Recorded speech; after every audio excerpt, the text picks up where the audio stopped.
I feel blessed. తెలిసి రామారావు గారి inspiration చాలా ఒక షార్ట్ ఫిల్మ్ చేసి కొన్ని వందల మందిని వాళ్ళు ఆడిషన్ చేశారు. Okay. చిత్రాంబోధి పరివేషిత కురు సామ్రాజ్యాధీశుడను అభిమానధనుండను కొద్దియో గొప్పయో మాకు లేకపోలేదు. తాతయ్య గారు కూడా మంచి థియేటర్ ఆర్టిస్ట్, డ్రామాస్ అవి చాలా వేసేవాళ్ళు. యుఎస్ లో ఉంటారు. అంటే స్కూల్లో ఉన్నాను, కాల్ వచ్చింది. ఆస్కార్ తర్వాత అంతా ఇండియా నుంచి ఫస్ట్ టైం అనమాట. అవును. బోనాలు వస్తున్నారా, బాడుకో బట్టలు కొనుక్కొచ్చుకురా పోరగాని పైసలు ఇస్తే.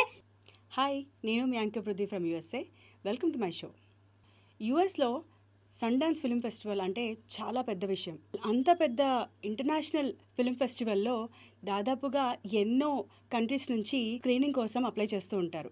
అలాంటిది మన ఇండియా నుంచి ఒక షార్ట్ ఫిల్మ్ దానికి సెలెక్ట్ అవ్వడం అనేది చాలా పెద్ద విషయం. ఆ షార్ట్ ఫిల్మ్లో ఒక లీడ్ రోల్ చేసిన ధనలక్ష్మి గారు మనతో ఉన్నారు. ఆవిడతో మాట్లాడదాం రండి. యాక్చువల్గా చెప్పాలంటే ధనలక్ష్మి గారు మా అత్తయ్య.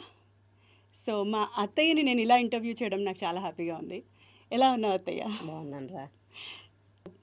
సీరియల్స్, మూవీస్, ఇంటర్నేషనల్ లెవెల్లో ఒక షార్ట్ ఫిల్మ్ చేసి ఆ స్క్రీనింగ్కి అంటే సన్డాన్స్ ఫిల్మ్ ఫెస్టివల్కి స్క్రీనింగ్కి వెళ్ళడం అనేది చాలా పెద్ద విషయం. సో నీకు ఎలా అనిపించింది అసలు? అసలు సన్ డాన్స్ ఫిల్మ్ ఫెస్టివల్స్ ఉంటాయనే సంగతి కూడా నాకు తెలియదు, ఓకే. వాస్తవంగా చెప్పాలంటే. ఎందుకంటే నేను స్టేజ్ ఆర్టిస్ట్ని. శుభ్రంగా వెళ్ళటం, పరిషత్ నాటకాలు చేయటం, రావటం, తర్వాత సినిమాలు, సీరియల్స్, ఇవి తప్ప మనకి మన ఇండియా తప్ప అవుట్ ఆఫ్ స్టేషన్లో ఎక్కడెక్కడ ఏమేమి ఉంటాయనేది నాకు చాలా మంది, కొన్ని వందల మందిని వాళ్ళు ఆడిషన్ చేశారు. ఓకే. అది ఎందుకంటే రమణ్ నిమ్మల గారు అని చెప్పి ఓకే, ఎన్ఆర్ఐ అనమాట ఆయన. ఓకే. ఆయన అక్కడి నుంచి ఇక్కడికి వచ్చి ఆయన ఇక్కడ ఒక ఆఫీస్ తీసుకుని అప్పుడు ఇక్కడ మళ్ళీ ఏడిద శ్రీరామ్ గారు వాళ్ళది ఇది ఉందన్నమాట, పూర్ణోదయ మూవీస్. ఓకే. వాళ్ళందరితో కూడా కాంటాక్ట్ అవుతూ అప్పుడు మమ్మల్ని ఆడిషన్స్ చేశారు. ఓకే.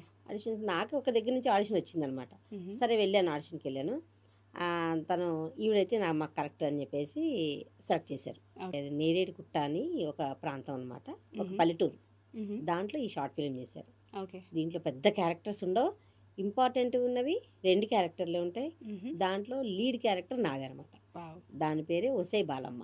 దీంట్లో అన్ని పల్లెటూరు వాతావరణం అలా చూపిస్తారేమో కదా? పల్లెటూరు వాతావరణము. పైగా మనం పల్లెటూళ్ళల్లో సంక్రాంతి పండగ ఏ విధంగా జరుపుకుంటాము, ఒక ఇద్దరి మనోభావాలు ఎలా ఉంటాయి, ఒక ఇంట్లో ఒక పని మనిషి, ఒక యజమానురాలు, వాళ్ళిద్దరి మధ్యలో ఉన్నటువంటి అనుబంధం ఎలా ఉంటుంది అనేటువంటిది చూపించాడు అనమాట. సో ఇది చేసేటప్పుడు మీకు అసలు ఐడియా ఉందా, అంటే ఇది ఎందుకు చేస్తున్నారు అనేది? అంటే న్యాచురల్గా మేము ఆర్టిస్టులు కాబట్టి ప్రతి ఒక్కటి చేసుకుంటూ వెళ్ళిపోవచ్చు. చేస్తున్నది అంటే అవార్డ్స్ కోసం, అంటే చాలా మంది అవార్డ్స్ కోసం వెళ్తుంటారు, చేస్తుంటారు.